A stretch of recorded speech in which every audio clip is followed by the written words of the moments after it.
नमस्कार दोस्तों, मैं मोहम्मद तारिक आज पहुँचे हैं चुनावी चर्चा को लेकर के जहाँ के हम डोर टू डोर प्रत्याशियों के पास जा रहे हैं, उनके हालचाल जानने, उनका बैकग्राउंड जानने क्या रहा है। इसी तरीके से आगे इस क्रम में हम आज आए हैं बदायूं जिले के नगर पंचायत प्रताप सैदपुर, जहाँ पे हमारे सामने दिख रहे होंगे आपके लिए, जो कि चेयरमैन प्रत्याशी के रूप में यहाँ पे हाजी वसी अहमद हैं। उनके वसी खान जी, उनके मीडिया प्रभारी जी हमारे साथ में हैं। आइएगा इनसे बात करते हैं। स्वागत भैया जी आपका हमारे चैनल में। Thank you. जैसे कि आप यहाँ पे मीडिया प्रभारी का रोल निभा रहे हैं, तो इससे पहले जो आपके चेयरमैन प्रत्याशी जी हैं, उनका क्या कार्यकाल रहा है और क्या उनकी राजनीतिक कैरियर रहा है? इस वक्त जो अभी जिनका कार्यकाल समाप्त हुआ है, फिलहाल मेरे जो प्रत्याशी थे, वो महिला सीट थी। पिछले इलेक्शन में यहाँ पे महिला आरक्षित हुई थी सीट, तो उसमें चेयरमैन जो वक़ार अहमद खान की पत्नी यहाँ से इलेक्शन जीती थी। उनका 5 साल का कार्यकाल था, जो अभी अभी समाप्त हुआ है जनवरी के अंदर। तो वो तो हर कोई जानता है, ये पिछले 5 साल सैदपुर बदहाल, हर कोई जानता है कि बदहाली के उस दौर से गुजरा है सैदपुर। शायद तारीख का बदतरीन दौर था। भ्रष्टाचार अपनी चरम सीमाओं पर था। ना स्वच्छ पीने का पानी मिल पा रहा था लोगों को, ना सड़क थी दुरुस्त थी, ना नालियाँ साफ थी। गंदगी से मच्छर पनप रहे थे, डेंगू का प्रकोप था, मलेरिया का प्रकोप था। लोग बेआसरा बेसहारा थे। मतलब एक नगर पंचायत के जरिए जो भी सहायता की जा सकती थी वो नहीं की जा रही थी, क्योंकि नगर पंचायत के लोगों को सिर्फ भ्रष्टाचार के अलावा और किसी काम से फुर्सत ही नहीं। जैसे कि आप यहाँ पे विपक्ष में रहे थे, जी। तो अगर भ्रष्टाचार आपके लिए दिख रहा है तो 5 साल बहुत लंबा समय होता है, तो 5 साल के अंदर आपने कोई ऐसी विपक्ष की कुछ खामियाँ पकड़ी? विपक्ष की खामियां नहीं, मतलब जो नगर पंचायत में अध्यक्ष पद का जो मसला था, दुरुपयोग हो रहा था। जैसे कि एक संवैधानिक तरीका है, कभी भी कोई नगर पंचायत अध्यक्ष जब जीत कर आता है, तो वो खुद मालिक नहीं होता है नगर पंचायत का। एटलीस्ट जितने सभासद होते हैं, कोई भी विकास कार्य के लिए एक बजट मीटिंग ली जाती है, उसके अंदर मेजोरिटी के साथ वो प्रस्ताव को पास किया जाता है, तब जाकर विकास के कार्य होते हैं। आपको ये जान के आश्चर्य होगा, शायद ही 1 या 2 मीटिंग हुई होंगी शुरू-शुरू में। उसके बाद पूरे 5 साल के कार्यकाल में एक भी बजट मीटिंग नहीं हुई। अपने मनमानी तरीके से उन्होंने जो भी काम करना था करा, और काम के नाम पे करा कुछ नहीं है। असल आखिर बताऊँ कि कुछ स्ट्रीट लाइट्स वगैरह लगा दी इन्हें, जो सबसे बड़ी उपलब्धि मानते हैं, जो एमएफ रोड से लेके बगरैन रोड तक इन्होंने स्ट्रीट लाइट्स वगैरह लगाई हैं एलईडी। 12.5 लाख समथिंग का कुछ बजट था उसका। एक कचरा घर बनाया, वो 30 लाख के लगभग उसका खर्चा था।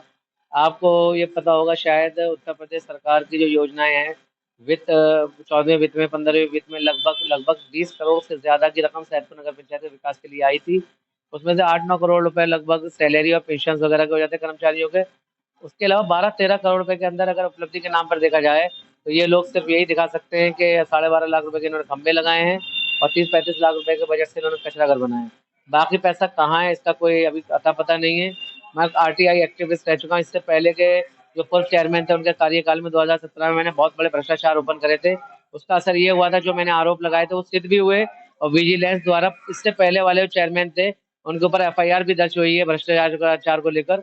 अब इस बार भी मैंने आरटीआई के माध्यम से बहुत सारी जानकारी इन लोगों से मांगी थी, लेकिन इन लोगों ने वो जानकारी देने से मना कर दिया क्लियरली, क्योंकि इन्होंने, मैं फिर अपील में गया एडीएम प्रशासन के पास, इन्होंने उस पर जवाब दिया कि हम ये जानकारी नहीं दे सकते। धारा 8 के अंतर्गत ये इन्होंने जानकारी छुपाई, वो भी इन्होंने मिसयूज करा। अगर देखा जाए, धारा 8 जो होती है किसी की पर्सनल और निजी जानकारी छुपाने के लिए,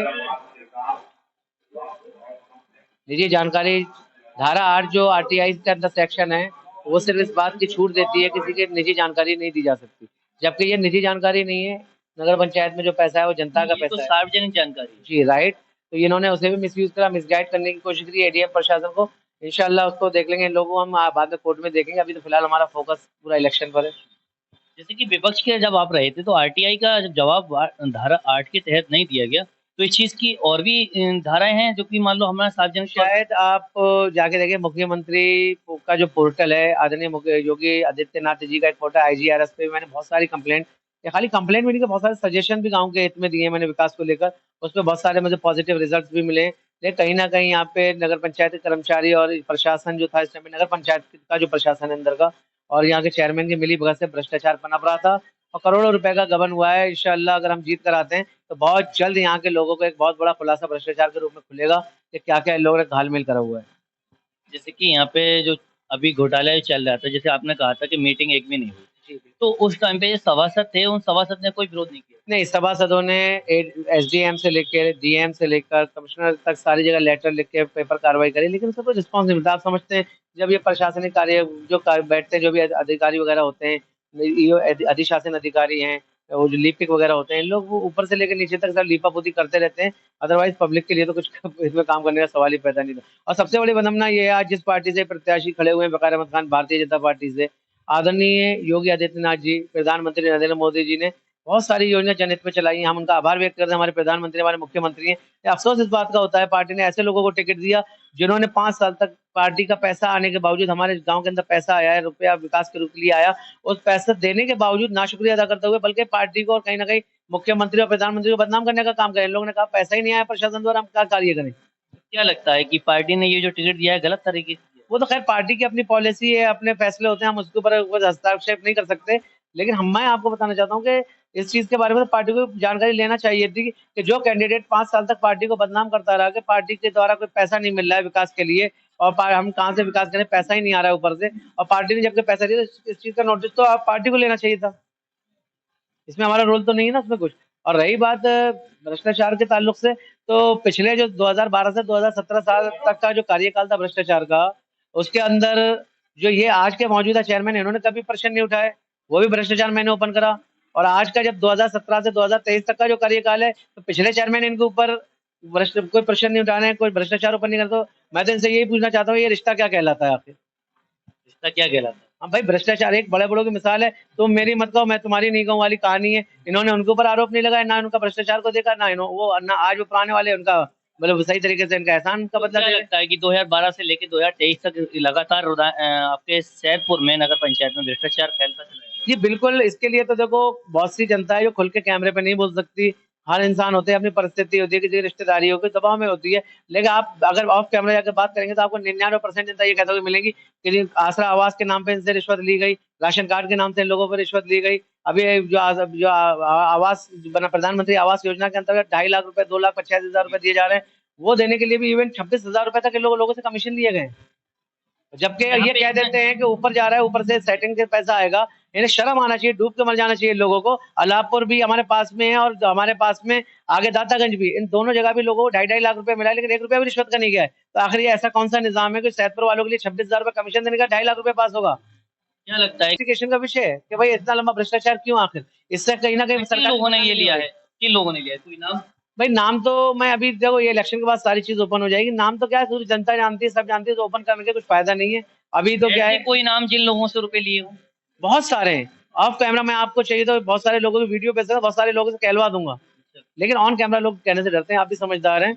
इस चीज में ऑन कैमरा हर कोई मुकाबला नहीं कर सकता। हाँ, हमारे जैसे इंसान जरूर आ जाते हैं। यहाँ पीने का पानी, जो इंसान 5 साल के अंदर, अपने कार्यकाल के अंदर स्वच्छ पीने का पानी ना दे पाए, साबुत सड़क ना दे पाए, सफाई ना दे पाए, तो उससे और क्या अपेक्षा है आपको? क्या वो आपका विकास कर सकता है गाँव का? है यहाँ से, तो आप उस विकास से खुश नहीं हैं? जी, बिल्कुल नहीं है। एक्चुअली आज आधुनिक दौर चल रहा है। अब हाजी वसीम खान ने अपना घोषणा पत्र उतारा है गारंटी कार्ड के नाम से। उसमें हमारे प्रमुख बिंदु जो हैं विकास को लेकर ही हैं। सड़क, नाली, पानी, इसका तो हम करेंगे ही करेंगे। ये तो बेसिक ड्यूटीज़ होती है म्युनिसिपल का, कोई भी म्युनिसिपैलिटीज़ की बेसिक ड्यूटी में शुमार होता है। ये तो उनका आपको ज़िम्मेदारी है, इससे तो आप मुँह नहीं मोड़ सकते। इसके अलावा विकास उसे कहते हैं कि आज के आधुनिक दौर के अंदर जब हम दुनिया के साथ कंधे से कंधा मिलाकर चल रहे हैं, तो कम से कम आज हमें इंटरनेट की ज़रूरत होती है।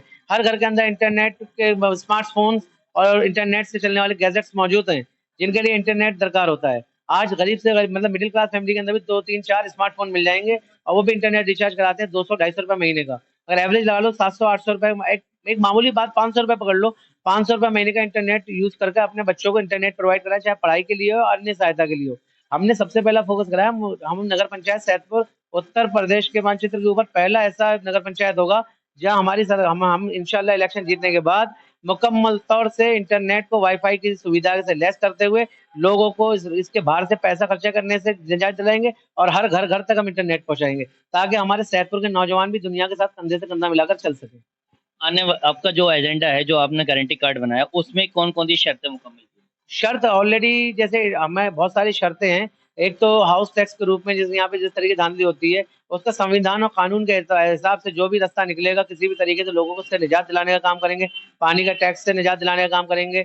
उसके अलावा बर्थ सर्टिफिकेट है, डेथ सर्टिफिकेट होता है, जिसे जन्म प्रमाण पत्र, मृत्यु प्रमाण पत्र कहते हैं, उसके अंदर 6-6 महीने, 4-4 महीने लाइन लगाना पड़ती है, नहीं मिल पाता, कभी ईओ नहीं आ रहे, कभी लिपिक नहीं आ रहे, कभी कर्मचारी नहीं आ रहे। तो उस चीज़ को हम एक सुनिश्चित करेंगे कि पहली बात तो निःशुल्क उपलब्ध कराएँगे और उसके समय सीमा तय करेंगे, 72 घंटे के अंदर लोगों को बर्थ सर्टिफिकेट और डेथ सर्टिफिकेट देने का काम हम करेंगे और कर्मचारियों की कोई कोताही बर्दाश्त नहीं करी जाएगी। आज होता ये है, कर्मचारी 4 दिन ड्यूटी देता है, 3 दिन नहीं आता है, अटेंडेंस सातों दिन की लगा देता है। तो हम अपने नगर पंचायत का आधुनिकीकरण करेंगे, कंप्यूटराइज़ करेंगे, उसके अंदर बायोमेट्रिक सिस्टम लगाएँगे अटेंडेंस का, तो कोई भी आए तो उसमें कोई कोताही ना हो और जिसकी जैसी ज़िम्मेदारी है, उसको ज़िम्मेदारी से बाउंडेशन किया जाएगा, उसके बाद उसे बाँधा जाएगा ज़िम्मेदारी का। अगर आपकी ज़िम्मेदारी तो आपको इसके लिए ज़िम्मेदारी निभाना पड़ेगी। आने वाले टाइम में आप जनता के लिए क्या देना चाहें, संदेश में क्या देना तो ये कहना चाहता हूँ, आने वाली 11 तारीख के दिन आप बहुत सोच समझकर अपने ज़हन का इस्तेमाल करते हुए आप वोट दें। अगर आपको ये लगता है कि वसीम खान जी ने जो वादे करे वो उन्हें पूरा करने में सक्षम है, उनके वादों में कोई दम है या जनता से कोई जुड़ाव है या पूरे कर सकते हैं, तो आप ज़रूर हाजी वसीम खान को जीप के सामने मोहर लगाकर वोट दें और ज़्यादा भारी मतों से विजय बनाएं। ये मैं आपको आश्वस्त कर सकता हूँ। आज आपके साथ बैठा हूँ, इंशाल्लाह अगर हम जीतते हैं 5 साल के बाद फिर आपसे मुलाकात होगी, तो आप एक नए सैदपुर और नए युग के में सैदपुर के एक नए रूप के साथ मुलाकात करेंगे और आप खुद देखेंगे सैदपुर एक अलग दुनिया में जी रहा है और सैदपुर इंशाल्लाह सैदपुर नगर पंचायत सैदपुर उत्तर प्रदेश में मेरे ख्याल से प्रथम स्थान पर हम पहुंचाने का काम कर देंगे। अच्छा, जैसे कि भ्रष्टाचार की जो बात रही, अगर आप यहाँ पे सत्ता में आते हैं और यहाँ पे काबिज होते हैं नगर पंचायत सैदपुर के अंदर, तो क्या भ्रष्टाचार आप ओपन करेंगे पिछले? भ्रष्टाचार के खिलाफ गारंटी के साथ मैं आपको आश्वस्त करता हूँ, जो भी भ्रष्टाचार हुआ है जनता के पैसे का, जो भी घाल-मेल हुआ, उसका एक-एक रुपए का हिसाब लिया जाएगा और कानून के एतबार से कानून के अंदर कटघरे में लाकर उन लोगों को खड़ा करा जाएगा जिन्होंने जनता के पैसे का दुरुपयोग किया है, भ्रष्टाचार किया या अपनी भपौती समझ के जिसे यूज करा है। हम उनके खिलाफ कठोर से कठोर कार्रवाई के लिए चाहे हमें हाईकोर्ट तक जाना पड़े, हम हाईकोर्ट तक जाएंगे, लेकिन ऐसे लोगों को दंडित कराएंगे जिन्होंने गरीबों का हक मानने का काम किया है। बहुत से लोगों को 2.5 लाख रुपए ऐसे लोगों को प्रोवाइड किया गया है जिनका ऑलरेडी कारोबार है, पक्के मकानात हैं, बिजनेस और जीएसटी नंबर है, बिजनेस चल रहे हैं, फॉरेन कंट्रीज में जॉब कर रहे हैं उनके बच्चे, और उन लोगों को 2.5 लाख रुपए, तो कुछ ऐसे बेचारे गरीबों को महरूम कर दिया गया है जिनके घरों के छप्पर भी साबित नहीं है। उन्हें देख के हमारे आंख में आज भी आंसू आ जाता है। हकीकत बता रहा हूँ, अल्लाह और उसका रसूल बेहतर जानता है, हम कोई राजनीति नहीं कर रहे हैं इसमें। वाकई उन लोगों के साथ ऐसी हक तलफी की गई है, वो यहाँ भी जवाब नहीं दे पाएंगे और ऊपर जाकर भी जवाब नहीं दे पाएंगे इस चीज को। इन लोगों के कई मामला हैं, देखो ये इन्हें ये तो दिख रहा है कि जनता इनसे बहुत दूर हो चुकी है, जीतना तो इनका चुनाव मुमकिन ही नहीं है। तो कमल के फूल का जो सहारा ले रहे हैं, तो ये इसलिए ले रहे हैं, कल को अगर कोई भ्रष्टाचार की बात आती है, कुछ आती है, तो कमल का हमारे प्रशासन वगैरह हमारे पर कड़ाई ना करे, कमल के फूल के सहारे हम बच जाएं। लेकिन मुझे उम्मीद है आदरणीय योगी आदित्यनाथ जी के ऊपर पूरा भरोसा है कि वो भ्रष्टाचार के प्रति जीरो टॉलरेंस रखते हैं। वो चाहे वो पार्टी का हो चाहे बाहर का हो, वो इस चीज को बर्दाश्त नहीं करेंगे और जो भी है, अगर इनका भ्रष्टाचार सिद्ध होता है, इन्हें कड़ी से कड़ी सजा योगी आदित्यनाथ जी द्वारा भी दिलवाई जाएगी। हमारे साथ में हाजी वसीम अहमद साहब, जो नगर पंचायत सैदपुर से प्रत्याशी हैं, उनके मीडिया प्रभारी जी, क्या नाम बताया सर? सैयद मुर्तजा अली। और इनके जो राय मशवरे थे, जो यहाँ का सैदपुर का आज तक 2012 से लेकर 2023 तक जो भ्रष्टाचार होता रहा है, उस भ्रष्टाचार की ओपनिंग कब होती है, कैसे होती है, ये तो आने वाला वक्त बताएगा। लेकिन यहाँ तक ये देखने को मिलता है कि इनके अल्फाजों के तहत अगर देखा जाए तो यहाँ पे भ्रष्टाचार काफी हुआ है, जो कि यहाँ बताया गया है कि जो बाहर कंट्रियों में रह रहे हैं या बाहर दूसरे शहरों में रह रहे हैं, उन लोगों के लिए यहाँ पे आवास विकास के नाम पे यहाँ पे धांधलेबाजी की गई है। अब देखना ये होगा कि सरकार इसकी